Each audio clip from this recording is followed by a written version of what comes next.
terceira disciplina aí do semestre, contexto histórico-filosófico da educação. Então, unidade 1 das sociedades ágrafas, a fundação das universidades. A gente vai ver um pouquinho desse contexto histórico, né, desse início de essa origem, né, do que se tem de registros do conceito de educação.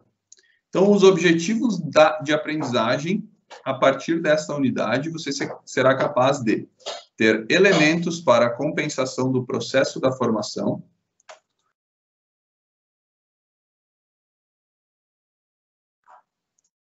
ter elementos para a compreensão do processo de formação da educação na sociedade sem escrita. 2, relacionar a tradição greco-romana como uma das raízes da educação ocidental. 3, compreender o processo de formação do sistema ocidental cristão de educação. E 4, avaliar diferentes formas de educação antes da invenção da imprensa. Então, vamos lá. Antecedentes da educação. O que são as sociedades ágrafas? Todos os agentes dessa educação de aldeia criam de parte a parte as situações que, direta ou indiretamente, forçam iniciativas de aprendizagem e treinamento. Elas existem misturadas com a vida em momentos de trabalho, de lazer, de camaradagem ou de amor. Então, essa é a definição de Brandão para sociedades ágrafas. Sociedades ágrafas, então, pessoal, no livro de vocês, quem tem o livro físico, tá? Na página 3, quem tiver o livro online tem que pesquisar ali, né? Tópico 1, no início do tópico 1. Então, fala um pouquinho das sociedades ágrafas. Como a gente define, tá? Como são descobertas as sociedades ágrafas? Já que, se formos pensar no sentido de que, antigamente, né, os registros, não existiam registros, né, as pessoas, as sociedades não registravam o que acontecia. Isso são descobertas atuais, né, atuais que eu digo de um tempo para cá, né, desde que começou a se buscar esse tipo de registro, ok? Por arqueólogos, paleontólogos e antropólogos. De que forma, então, se faz o estudo das sociedades ágrafas, se não há registros, de fato, da época, né? E sim, coisas que foram buscadas depois. Os arqueólogos, então, buscam material humano, né? Fósseis, vestígios fósseis, né, de civilizações pré-históricas. Então, material de pessoas daquela época. Os paleontólogos, então, buscam fósseis, né? Então, estudam a partir dos animais. Então, de ossos de animais, enfim, nesse sentido. E os antropólogos, esses vivem, né, sociedades atuais que, de alguma forma, têm característica das sociedades antigas, ok? Então, esses três estilos essas três profissões, né, esses três tipos de estudo fazem parte do que se busca de registro das sociedades antigas, no caso aqui das sociedades ágrafas, certo? Repetindo, então, arqueólogos, paleontólogos e antropólogos. Então, aqui, um pensamento de Confúcio, né, de 551 a 479 a.C. Então, estamos em 2021, há cerca de 2.500 anos atrás, né? Então, segundo ele, por 3 métodos podemos aprender a sabedoria. Primeiramente, pela reflexão, que é o mais nobre. Em segundo lugar, por imitação, que é o mais fácil. E terceiro, pela experiência, que é o mais amargo. Confúcio, 551 a 479 a.C. Então, o que ele quer dizer aqui? Primeiramente, então, o mais nobre seria por reflexão, quando a gente pensa no que está fazendo, quando a gente pensa e reflete sobre o que está aprendendo, o como é muito importante nessa ideia inicial. Em segundo lugar, então, por imitação, que é o mais fácil. O que a gente pode trazer, né, de aprendizado, de educação por imitação? o exemplo. Então, quando se aprende por exemplo, é o mais fácil. E isso é o que a gente vê muito, né, nas crianças. A gente fala que criança imita tudo que o adulto, que as pessoas próximas que ela gosta faz, que é por imitação, que é a forma mais fácil, né, mais elementar de aprendizado, quando você imita algo ou alguém. Se a gente for pensar na nossa profissão, muito do que fazemos, pelo menos no começo, antes de termos um espaço na nossa área, antes de buscarmos algo além, né, nós imitamos os bons profissionais, nós imitamos aqueles profissionais que a gente se espelha, certo? Então, por imitação, é o aprendizado, por exemplo. E terceiro, pela experiência, que é o mais amargo, né? Segundo ele, o mais amargo, diria que pode ser o mais amargo, mas não menos necessário, certo? A experiência, ela nos dá algo que nem a reflexão e nem a imitação nos dá. Acho que um conjunto dos três é o ideal, certo?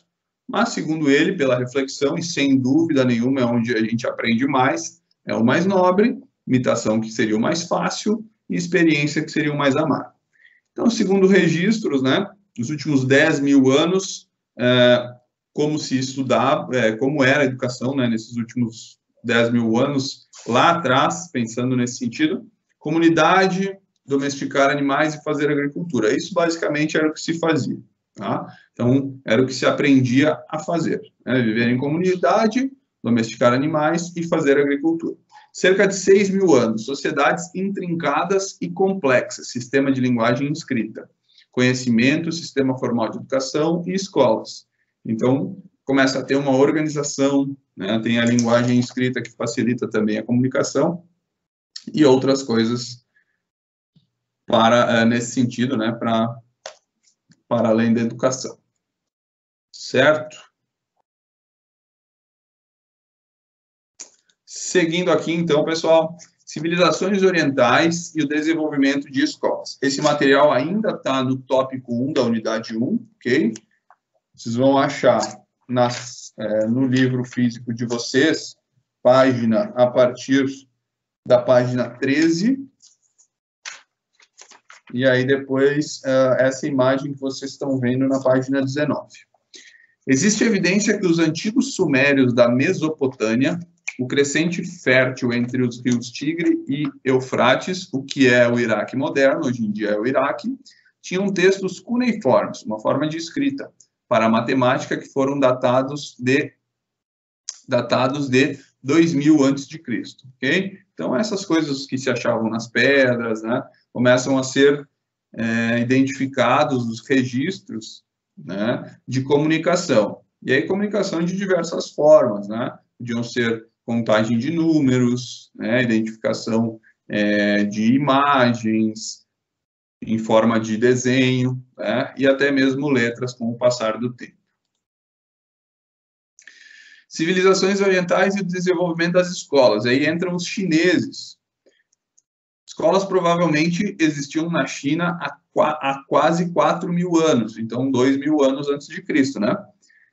Perpetuação da tradição, da conformidade e do convencionalismo. Aceitação do indivíduo das tradições caracterizavam a prática educacional. As mulheres, em sua maioria, não eram consideradas dignas de uma educação formal. E assim foi por um bom tempo. Lá na China, então, Lao Tse, a primeira filosofia da vida. O que significava Lao Tse, então? Esse pensador que, segundo os registros, segundo a história, é um dos precursores, né, da escola, um dos precursores do que hoje ainda a gente vê como sistema educacional, né? Do professor padrão e dos alunos. Lao Tse. Lao seria o jovem e Tse seria experiente, né? Então, o jovem experiente seria Lao Tse, caracterizando as características dele. Então, ele era um jovem pensador, né? um jovem experiente, né? Um experiente com juventude. Então, independente da idade dele, ele caracterizava a inovação e, ao mesmo tempo, a experiência, né? Alguém que passava credibilidade. Também lá na cultura oriental, então, vem os japoneses, logo após. A aristocracia japonesa foi a primeira a aprender a ler e escrever. Então, já entra um sistema de leitura e escrita. Para isso, começa a existir um padrão. Influenciados pela cultura chinesa no fornecimento de um currículo de estudo, organização de currículo, sistema de cultura e crença japonesa, né, isso a gente pode observar até hoje, né, se a gente for pensar nos povos pelo mundo, se formos tomar como partido, como exemplo, o Japão, a gente consegue enxergar várias características até hoje, né, e o objetivo, então, da educação, prover as necessidades sociais. Os hebreus, ensinamentos do seu livro sagrado. Okay? Então, o livro sagrado hebraico era a base do ensinamento, a base do que os alunos teriam que aprender. Leis da Torá, mulheres não eram formalmente educadas, porém, já começavam a receber, né, a educação formal de um modo diferente, então, normalmente feito em casa, tá? Normalmente mais limitado, mas já começam a ter informações a respeito disso também. E os professores eram tratados com grande respeito. Aqui uma passagem, né, Talmud, a educação hebraica. É o código das leis e tradições judaicas pós-bíblicas, passado a escrito em duas versões principais. A do T da Palestina, 200 depois de Cristo, e a da Babilônia, 400 depois de Cristo. Constam da Mishnah e do texto fundamental e da Gemara, seu comentário. O seu conhecimento é importante para o código com o judaísmo. Então, uma passagem aqui de Talmud em relação à educação hebraica. Um pouquinho mais difícil de ter a compreensão, né? Mas, se a gente pegar como base esses ensinamentos aqui, a gente dá andamento no conteúdo também, ok? Hindus, ainda nas civilizações orientais. Sistema de castas, educação formal, então, chamada de brahmanes, e sacerdotes eram os professores, ok? Então, tal qual havia um grande respeito com os professores lá, nos hebreus, também nas escolas hindus. E aqui, os sacerdotes eram os educadores, né? Então, aqui se torna um sinônimo, né, de educação, o sacerdotismo. Os egípcios, então, escrita conhecida como hieróglifos. Aqui, então, já identificados escritas mais padronizadas, né? Então, uma forma de comunicação mais clara na convivência deles, através dos hieróglifos. Os sacerdotes altamente educados, instruções para os homens privilegiados. Vários filósofos estudaram no Egito. Então, aqui, os egípcios, eles demonstram um grande avanço em relação à educação, né, principalmente pela parte da escrita. Também os sacerdotes são professores, né, e os sacerdotes têm privilégios em relação à educação. Então, o que eles recebem de educação, grande parte do povo não recebe, ok? Então, a educação também, a gente pode colocar que é uma forma de poder, né? Então, assim como é até hoje, né? Não deixa de ser até hoje. Quanto mais conhecimento, quanto mais, não diria talvez educação, né? Mas, então, em relação ao conhecimento, ele te dá um certo poder em algumas situações da vida, né? Não deixa de ser diferente do que já foi há muito tempo. Aqui, então, para finalizar, o tópico 1, né? Civilizações orientais e desenvolvimento da escola. Então, uma reflexão, pense nisso, né? Uma reflexão que o livro deixa em relação ao conteúdo que a gente pode trazer para a nossa realidade. Por que precisamos estudar os fundamentos históricos da educação?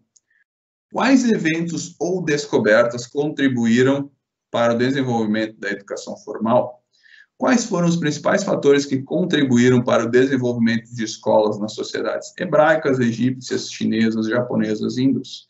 Então, se a gente for pensar, né, na sociedade atual, no nosso modelo escolar, a gente vai pensar e vai ter influência do mundo contemporâneo, do mundo modernista, anterior da Idade Média, anterior, né, dos gregos, e antes disso ainda, antes de Cristo, né, ainda existem resquícios. Então, é uma construção histórica que a gente acaba tendo entendimento, né, que a educação não é como é hoje por acaso, e ela não foi inventada há 100 anos atrás ou 200 anos atrás. É um processo que vem de muito tempo, ok? Aqui uma reflexão para vocês fazerem, principalmente na primeira e na segunda questão, já que a terceira é um pouco mais alinhada com o conteúdo, né? Enfim, ok? Finalizado aqui o primeiro tópico, aí vamos para o tópico 2, aqui, gregos e romanos, no livro de vocês, físico. Ele começa na página 23. O mundo greco-romano, uma das bases educacionais da sociedade ocidental. Quem está acompanhando pelo livro online, dá uma olhadinha ali também. Francisco e Flávia, sejam bem-vindos. Daqui a pouquinho, termina a apresentação aqui, eu dou uma atenção para vocês e a gente conversa um pouquinho, tá bom? Depois eu mostro o portal lá para vocês, enfim, tudo. Vai dar tempo de vocês recuperar o que a gente começou hoje. Então, agora, pessoal, tópico 2, tá? Os gregos e romanos. A educação na Europa Ocidental. O exercício corporal, quando obrigatório, não faz mal para o corpo, mas o conhecimento que é adquirido sob obrigação não obtém nenhum poder sobre a mente. Platão, 427 a 347 a.C. A República, livro 7. Por volta de 500 a.C., os gregos desenvolveram uma sociedade que foi dividida em cidades-estado e era suficientemente complexa para exigir um sistema de educação formal. Duas das mais proeminentes eram Atenas e Esparta. Esparta, então os espartanos, né? Finalidade de desenvolver um exército forte. Meninos e meninas eram submetidos a um teste de sobrevivência. Meninos, treinamento físico e moral. Então, aqui, época de guerra, né, época de muitas lutas, a educação, ela recaía, né, no sentido mais da guerra, né, mais da luta, do aprendizado para o exército, do aprendizado para estar preparado, né, para a guerra. Então, a finalidade era desenvolver um exército forte, ok? Meninos e meninas eram submetidos a um teste de sobrevivência, então, pelas situações da época, e o treinamento físico e moral, né, para preparar os guerreiros, então. Atenas, e aí a gente entra numa época ali dos Jogos Olímpicos antigos, né? Desenvolvimento do corpo e da mente, tá? Então, aqui já entra um pouquinho da nossa área também, tá? Não era só a educação cognitiva, né? Mas de uma forma geral. Assim como Esparta também, né, se preparava o corpo, mas aqui, então, o corpo e a mente, tá? Cognitivo e motor, né? Para, de uma forma geral, para preparar homens fortes, rápidos, né? E as meninas com uma educação um pouco diferente.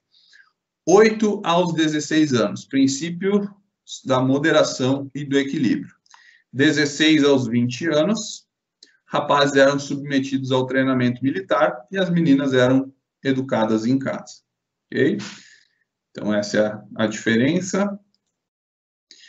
E aí, na Grécia Antiga, 3 pensadores, né, que são citados até hoje, utilizados até hoje, referências aí na história da educação. Sócrates, Platão e Aristóteles. Algumas características. Então, Sócrates criou o método socrático. Conhecimento como virtude e reflexão e questionamento das convenções. Então, aqui eu fiz uma anotação do livro de vocês, pessoal, sobre reflexão e questionamento das convenções. Então, uma característica de Sócrates era o questionamento ao governo vigente. E ele acabou por perder a vida por não aceitar né, que não podia contestar. Então, quando foi dirigido a ele que ele deveria se calar, né, ou perderia a vida, ele escolheu perder a vida, pois não se calaria. Então, era a característica do Sócrates, né, o que ele deixa é essa luta, tá, principalmente de reflexão e de questionamento em relação aos governos, né, que é algo muito recente, se a gente for pensar, de 6, 7 anos para cá, que a gente tem visto muito no Brasil, né, e que talvez por 20 anos ali foi mais tranquilo, mas se a gente for pensar na época da ditadura militar e antes, também aconteceu muito isso no Brasil, né? Claro que, antigamente, muito diferente do que é hoje, né? Então, mortes em praça pública, outras situações nesse sentido, que hoje em dia não acontecem aos nossos olhos, né? Mas a gente pode trazer como característica. E uma passagem que tem no livro de vocês também. Através do método que valoriza a crítica e o pensamento autônomo do aluno, Sócrates contribui para o desenvolvimento de novas metodologias na educação à distância, buscando uma formação mais humanitária e libertadora para seus alunos. Por meio de diálogos, o filósofo ateniense submete os seus discípulos a uma reflexão sobre suas próprias afirmações e conclusões, mostrando a carência e a superficialidade dos conteúdos conhecidos, sem a ajuda da reflexão. A preocupação de Sócrates e também dos professores atuais é criar a autorreflexão para gerar autonomia na busca do conhecimento. Por isso, a metodologia de Sócrates poderá trazer uma poderosa contribuição para a educação à distância. O que ele quer dizer com isso?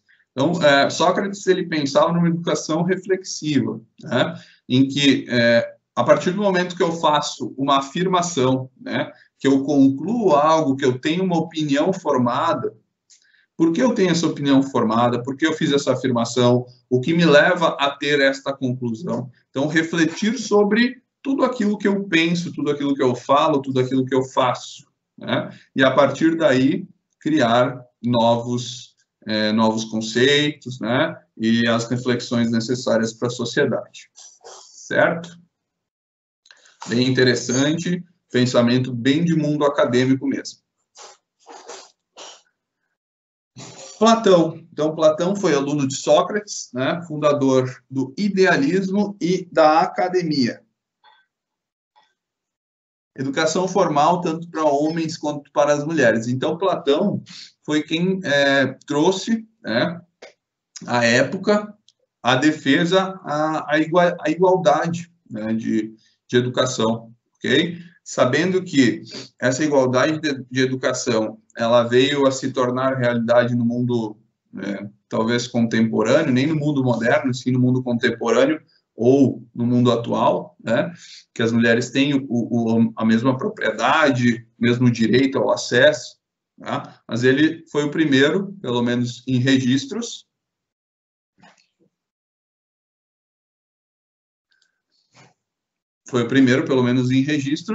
a mostrar essa importância, tá? E que as mulheres deveriam ter a mesma educação formal. Então, eu fiz mais duas anotações aqui, né, sobre dialética e o mito da caverna, que eu vou passar depois para vocês uma história em quadrinhos bem rápida e bem bacana, que explica um pouquinho, então, sobre o pensamento de Platão e uma passagem à época. Aristóteles, fundador do realismo, trazia o método indutivo e a lógica formal. O que é o método indutivo? É quando você é muito próximo ao método científico, né? Que você vai trazendo informações, né? Você vai trazendo informações reais, né? E através da lógica você vai chegando numa resposta, né? Então, vamos criar um esporte. Nesse esporte, pode quicar a bola com a mão. Nesse esporte, não pode... a bola não pode bater no pé, você não pode usar o pé. Nesse esporte, vamos precisar arremessar a bola. E aí, aqui eu fiz uma comparação, né, de algo que já existe, obviamente. Mas o que eu estava falando? Estava falando no basquete. Então, eu trouxe um tópico, outro tópico, tá, e a gente foi criando. Então, por meio de indução, né, com uma estrutura, você vai colocando dados e vai chegando, né, a uma conclusão final, vai chegando a uma ideia final ou algo que a gente possa depois também modificar. No caso aqui, eu fiz algumas colocações, no esporte que já existe, nós chegamos no basquete porque nós já temos conhecimento, né? Através do método científico, você vai buscando informações de vários lados, enfim, né? Busca lá, faz um questionário, faz uma entrevista, faz uma pesquisa, né, em autos, em artigos, em livros, e você vai chegar a uma resposta final, ok? Então, basicamente, um método de indução e uma lógica formal, né, cronológica, vamos dizer assim. E os romanos, então? Romanos conquistaram a Grécia 146 a.C. Então, depois da passagem de Platão, Aristóteles já tinha falecido também, né? Então, bem depois da passagem, né, de Sócrates, Platão e Aristóteles, os romanos, eles conquistam a Grécia. O sistema escolar romano dividia a instrução em 2 níveis, o ludus e escola secundária. Aqui eu anotei do livro de vocês, pessoal. O que é ludus? Ludus, então, é a educação dos 7 aos 12 anos. Se a gente for trazer para o momento atual, seria como se fosse anos iniciais, né? Claro que, hoje em dia, anos iniciais começam aos 4 para 5 anos, através de uma mudança. Mas na época que eu fui para a escola, que alguns de vocês foram para a escola, a gente iniciava de 6 ou 7 anos, né? Antes disso, não tinha escola ainda. Você tinha que iniciar lá com 6, né? Quem fazia no começo do ano, eventualmente, começava com 7 anos a ir para a escola, ok? Então, o ludus seria dos 7 aos 12 anos. E a secundária dos 12 aos 16. No modelo romano, então, ainda falando em relação ao acesso da educação para as mulheres, no modelo romano, dos 7 aos 12 anos, todos iam para a escola. Dos 12 aos 16, apenas os homens. Tá? As mulheres tinham acesso aos conteúdos, porém, só podiam aprender em casa, não poderiam sair. Certo?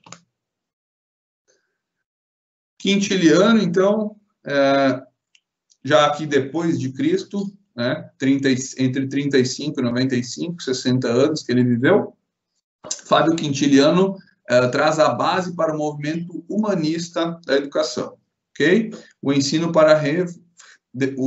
deveria refletir o desenvolvimento da criança, certo? Então, entra aí também já questões dos primeiros anos escolares, questão de desenvolvimento cognitivo, já são questões que ele traz para esse momento histórico, ok? Agora, mais uma reflexão aqui sobre os gregos, né? Gregos e romanos. Como os gregos e romanos contribuíram para o desenvolvimento do nosso sistema educacional atual? Por que as escolas e a educação eram consideradas necessárias nessas sociedades? Então, aqui eu já respondi praticamente antes, se a gente for pensar, né? Como eles contribuíram. Então, já havia um sistema, né, que separava os anos ali, então, uma ideia mais inicial, né, mais elementar até os 12 anos, mais profissional, mais, não seria mais clara, né, mais complexa a partir dos 12 anos. Então, já uma cronologia de idade em relação aos conteúdos, né, em relação à organização, ok? E porque as escolas eram consideradas necessárias nas sociedades, né, até hoje, por uma questão de evolução, né, uma questão de espaço, uma questão de poder, né, por vários motivos se estuda, por vários motivos se vai atrás do conhecimento. Hoje em dia, talvez menos por poder, mais por questões econômicas, né, porque mais pessoas têm acesso à educação, mas é aquilo que a gente falou em outras aulas, né, educar para o conhecimento, né? Aprender em primeiro lugar. O conhecimento é o ponto principal e não o diploma e não outras coisas que a gente eventualmente acha que está buscando, né?